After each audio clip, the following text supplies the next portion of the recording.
I was just watching a Fran lab doing a live video for subscribers only.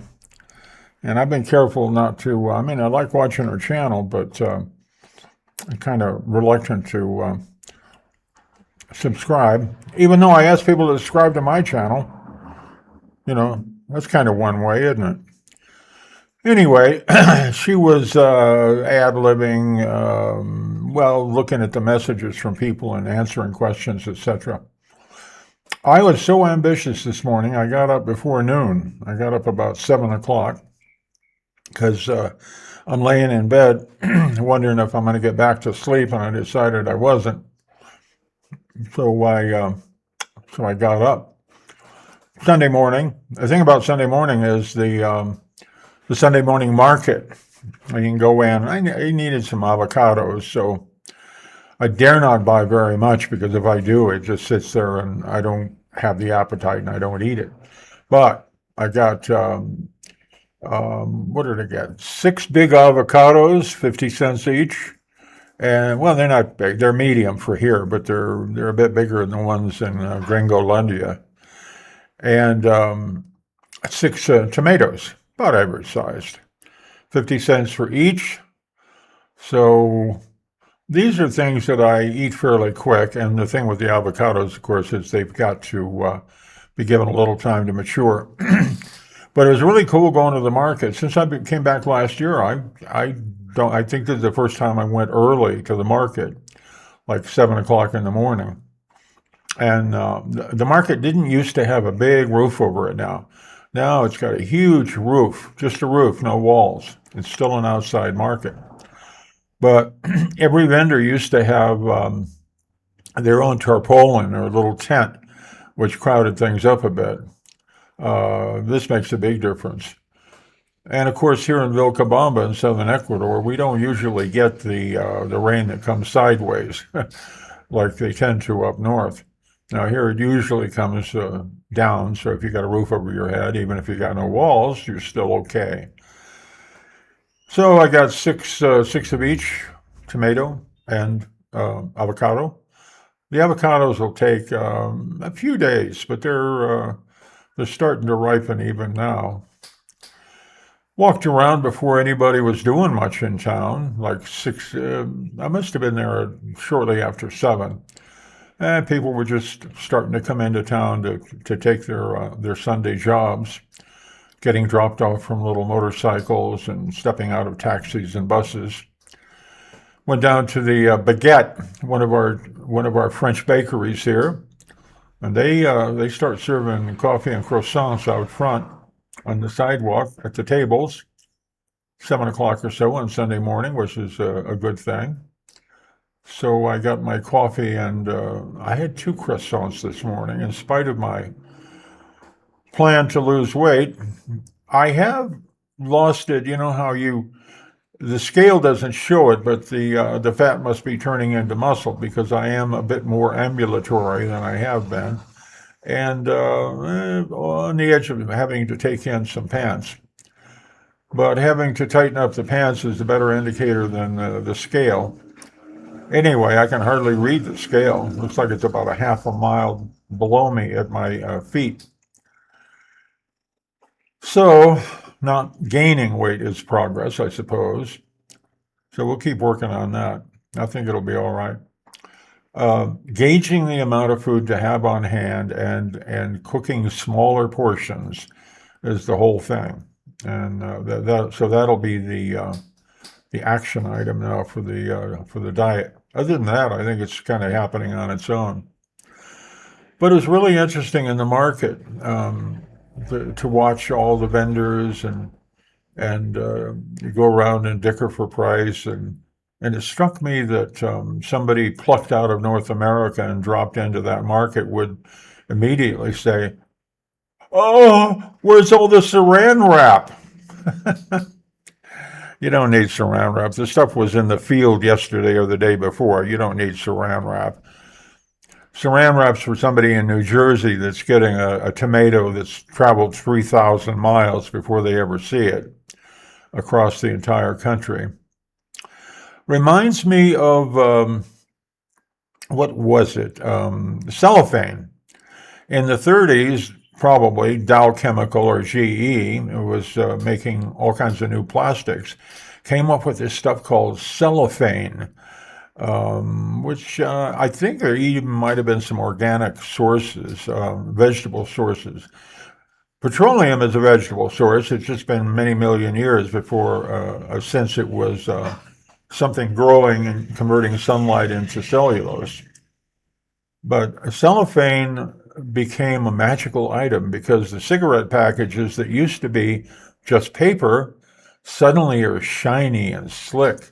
They're in cellophane. I doubt if it did much to keep to make a humidity seal. It's not that easy to keep moisture out of anything. But it was a big deal in the 30s, and it gave you a leg up on your competition selling nicotine to the masses. And this sort of reminds me of that. They're selling vegetables and fruits that are not in cellophane. That's right. They don't need to be. So you look at each vendor, and they've got a variety of different things, and how much if I buy this, that, and the other thing, you give me a better price on it. And I didn't try very hard. 50 cents for each tomato and 50 cents for each avocado. And of course, when you come back from the market, you got that big bag of stuff, and another extranjero, another foreigner says, "How much you pay for those?" It doesn't matter what you say. If you say, "I get 5 cents each," they'll say, "Oh, oh, you paid too much. I get them for 4 cents, and maybe three sometimes if I smile at the guy." You can never beat some of these folks on being what is it, economical or cheap when it comes to buying vegetables. I remember a guy up in Cuenca, a retired airline pilot, and it was his game. He didn't play golf on a Sunday morning, but he went to the market and challenged himself to get the vegetables for an even lower price. And there's a lot of psychology to it, but this is a market. This is the way people bought vegetables and fruits 5,000 years ago. I'll bet you anything it was the same way. They may have bartered, but somebody was growing it, and somebody wasn't growing their own food and needed to get some. There was some means of exchange, whatever. You trade one thing for another. Or there was the early equivalent of money. But these markets are very old in human civilization, and they're probably one of the signposts on the development of human civilization is the time when not everybody had to grow their own food, and people specialized in various things. The guy that made sandals, if he made good sandals, he'd go to the market with a bunch of sandals and trade for vegetables. Because the guy that's pulling the vegetables out of the ground, he'd like to have some good footwear, and so on and so forth. And it's organic. I mean, aside from the vegetables being organic, and that's another thing. There's an organic market in the same location on a Saturday. This is, I think, challenge me if you disagree, but this is mostly for gringos and Europeans, and I refer to estadounidenses, United States people, as gringos, but people from the Northern Hemisphere, and this organic thing. Well, the fact is, the pesticides and insecticides and all the other chemicals that are used up in the industrialized North are because labor isn't available. If you've got the whole family watching everything, you got the kids, without thinking about it, are picking the various bugs off of the plants and going through there and getting rid of the weeds. It's almost second nature. The chemicals aren't used. The chemicals are an input that costs money, and if you got the labor, you don't have to do that. And quite often they are family deals, and it's one of the things the kids can do. So I don't really think there's a difference. But if you call it organic, then you can get a higher price for it, and that's what the locals have discovered. Personally, but I do give everything a little bleach bath. Anything I'm going to eat. I've been doing that with the potatoes lately.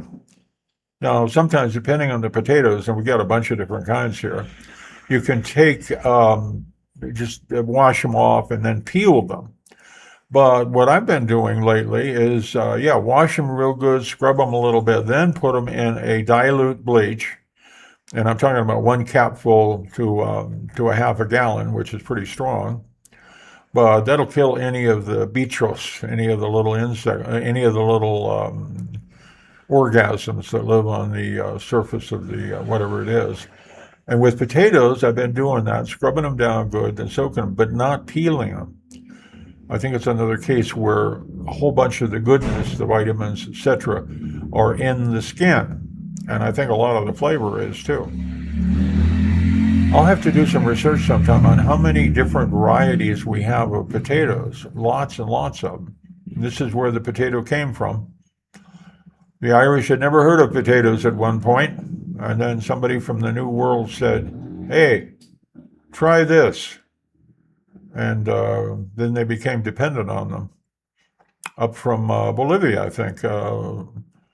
Somewhere up in the mountains where they came from, and the Inca and the civilizations before the Inca cultivated them and probably hybridized them and selected among them. And up at Lake Titicaca, up in Bolivia, they would mash them and dry them, and they lasted forever. I like potatoes. Everybody likes potatoes. So we got that. Tomatoes, I got those because that's something it's healthy, and I'll eat it before it goes bad. But some of this stuff, it sits in the fridge for too long because I just don't feel like eating it. So here I am, 80 years old, still learning to feed myself. What else is happening?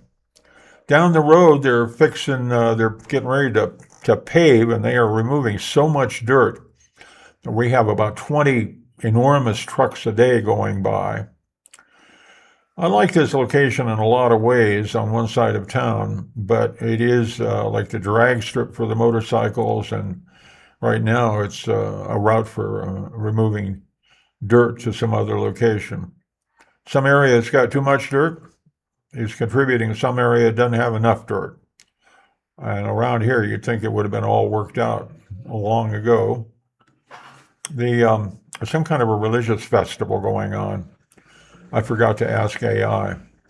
Speaking of AI, mein Gotten Himmel.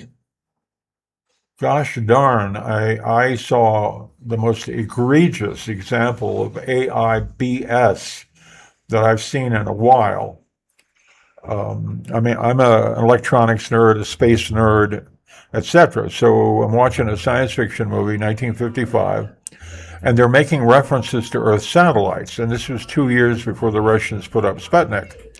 So I'm wondering, the audience of that time, 1955-56, what would their take on an Earth satellite be with a man in it, of all things?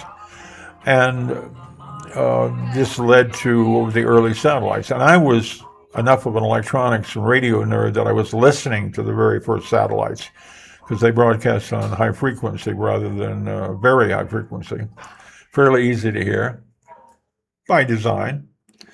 And the AI just gave me some totally bogus information, and I challenged it, and it would respond with more bogus information. I said, this transmitter never used that frequency. Oh, thank you for pointing that out. And that really is the frosting on the cake. When the AI spits out BS, admits it's BS, and then goes back and spits out more BS and admits that's BS when you challenge it, and does that about 3 times in a row, I'm tempted to tell it. This is ChatGPT. I had to try the same thing with Gemini. For some reason, my browser, which is Chromium, it's a little circular with a blue dot in the middle. I swear this is like commodity items. Anyway, this browser has both ChatGPT and Gemini. I don't know who's evaluating or what. Maybe everybody said, "Hey, let's do this, and we'll see what the public likes more." ChatGPT has a new behavior, which is resetting the thread, or forcing you to reset the thread every day. It doesn't reset it itself, and it doesn't respond if you don't reset it, but it doesn't tell you that.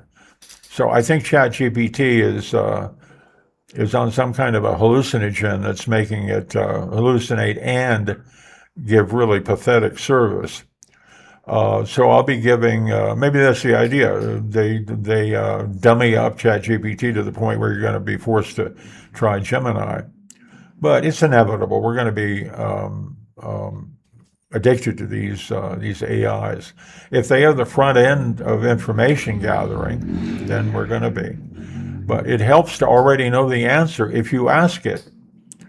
Reminds me of the lawyer that thought AI was going to reduce his office work, and he had the AI come up with a brief to present to the court, and it totally fabricated. It fabricated case law. It fabricated the names of the companies in the case law. This is patent or something. In this case, the AI fabricated stuff around broadcasting and the ionosphere and the early satellites and all that. And it gave its justification as saying, I was trying to fit the facts together. So it had certain bits of fact, and in order to make them fit together, it made up stuff. It had no citations for the stuff it made up. There's no need for this. If the creators have told them, whatever you do, come up with an answer. That certainly sounds very human. That's Turing test. Does it seem human? Oh, it seems all too human. It's all too human. When you don't know something, you make something up. That's sort of human I don't appreciate, and I appreciate it even less in a frickin' machine. If it doesn't know, to say I don't know. I'm not going to fault software or a human being. I'll give them a bit of credit. This can only lead downhill. I know the answer to these questions because I was around and paying attention in 1957. But God help the kids that were not and accept even a small percentage of this crap as reality. We're turning things into mud here. Another old person complaining about, well, the younger generation at the effect of something. It's sort of like they're taking some drug that's going to dummy them up. Well, since it's not a substance, it's okay. Since it's software, and mom and dad and everybody else and all my grandparents, they all use it, so it must be okay. Well, that's nearly 20 minutes of garbage from me. If you feel like it, give me a thumbs up and do the subscriber thing. I'm trying to get to 50. I got 48 now, I think, and I'm really close. And, just like sitting at the table at Las Vegas or Reno, you get free drinks while you're sitting there playing blackjack, and might as well try to win, huh? Y'all take care of yourself. Take care of everyone else, too. And they say it'll come back to you. And I wish you the best of health, happiness, and I hope you're not too bored. And we'll see you again fairly soon. Ciao.